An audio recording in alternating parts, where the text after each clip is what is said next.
नमस्कार. आज आपण एका महत्त्वाच्या विषयावर बोलणार आहोत. फिलिप फिशर यांचं ऑमन स्टॉक्स अँड अनकॉमन प्रॉफिट्स या पुस्तकातल्या गुंतवणूक विचारांवर एक सखोल चर्चा करूया.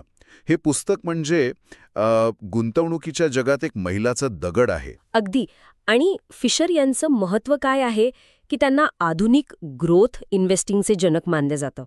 म्हणजे खुद वॉरेन बफे सुद्धा म्हणतात की बेंजामिन ग्रॅहम यांच्यासोबत फिशर यांच्या विचारांचा त्यांच्यावर खूप प्रभाव होता. हो ना, हेच विशेष आहे. फिशरनी गुंतवणुकीकडे बघण्याचा दृष्टिकोनच बदलला असं म्हटलं जातं. म्हणजे फक्त आकडेवारी नाही. बरोबर, फक्त आकडे नाही. त्यांच्या मते कंपनीची खरी ताकद कुठे असते तर तिच्या माणसात, तिच्या व्यवस्थापनात, त्यांच्या दूरदृष्टीत आणि कंपनीच्या संस्कृतीत. हे समजून घेणं खूप महत्वाचं आहे. म्हणजे केवळ ताळेबंद किंवा प्रॉफिट लॉस स्टेटमेंट बघून चालणार नाही. अजिबात नाही. फिशर यावर एक छान उदाहरण देतात नाही का? ते विचारतात की फक्त बायोडेटा वाचून कोणी लग्न करतं का? नाही करत. मग फक्त आर्थिक अहवाल वाचून आपण आपली इतकी मोठी गुंतवणूक एका कंपनीत कशी टाकू शकतो, हा त्यांचा प्रश्न आहे. मग कंपनीला ओळखायचं कसं? खोलात जाऊन. अगदी. आणि इथेच तुम्ही जो मुद्दा मांडलात तिथेच फिशर यांची स्कटलबट ही संकल्पना येते.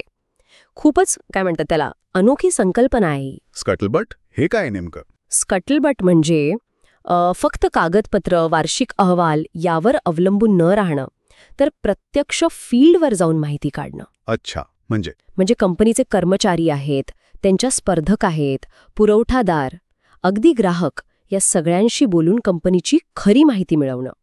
यातून कळतं की कंपनी आतून कशी आहे, तिचं बाजारातलं स्थान काय आहे, खरं वातावरण काय आहे.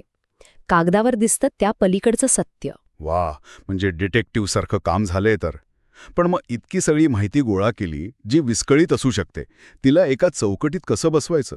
म्हणजे कंपनी चांगली आहे की नाही हे ठरवण्यासाठी काही मापदंड आहेत का? नक्कीच आहेत. आणि इथेच फिशर यांची ती प्रसिद्ध 15 मुद्द्यांची चेकलिस्ट उपयोगी पडते. ही गुणात्मक मुद्द्यांची यादी आहे. 15 मुद्दे? हो. ही यादी म्हणजे आपण स्कटलबटमधून जी काही माहिती मिळवली आहे आणि कंपनीचा जो एकूण कारभार आहे त्याचं व्यवस्थित विश्लेषण करण्याची एक पद्धत आहे. यात कसे प्रश्न असतात साधारणपणे? बरं, यात खूप महत्त्वाचे प्रश्न आहेत. उदाहरणार्थ, कंपनी जी उत्पादनं किंवा सेवा विकते आहे त्याला भविष्यात वाढायला पुरेशी संधी आहे का? मार्केट पोटेन्शियल किती आहे? व्यवस्थापन किती कार्यक्षम आहे? आणि महत्त्वाचं म्हणजे ते प्रामाणिक आहेत का?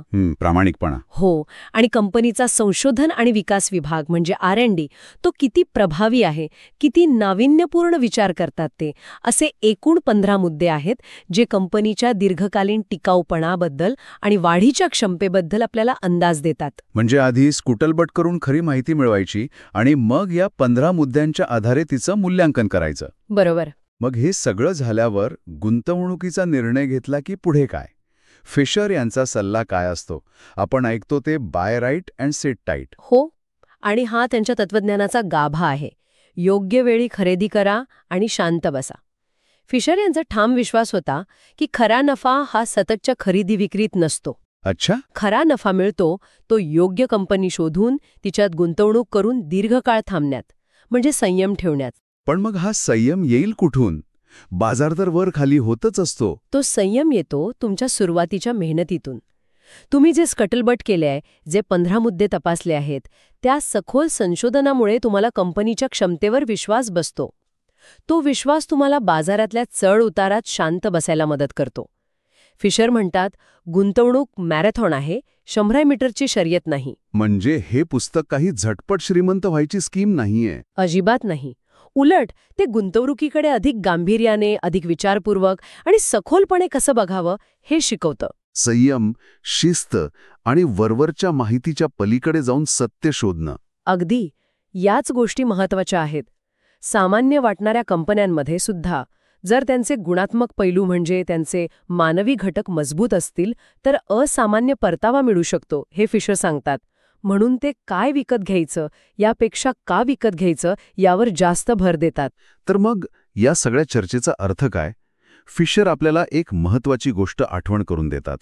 गुंतवणूक फक्त आकडेमोड नाहीये. ती त्याहून खूप जास्त मानवी आहे. माणसांचे निर्णय, त्यांची दूरदृष्टी, त्यांची सचोटी या सगळ्या गोष्टी त्यात गुंतलेल्या आहेत. आणि मग जाता जाता एक विचार मनात येतो. आजच्या काळात जिथे इनोव्हेशन, कंपनी कल्चर या गोष्टी इतक्या महत्त्वाच्या झाल्या आहेत, तिथे जर आपण फिशरनी सांगितल्याप्रमाणे कंपन्यांमधल्या या मानवी घटकांवर अधिक लक्ष केंद्रित केलं, म्हणजे मॅनेजमेंटची क्वालिटी, कर्मचाऱ्यांचं समाधान, R&Dची ताकद, तर आपले गुंतवणुकीचे निर्णय कदाचित खूप वेगळे असू शकतील, नाही का? नक्कीच. अगदी विचार करण्यासारखा मुद्दा आहे हा.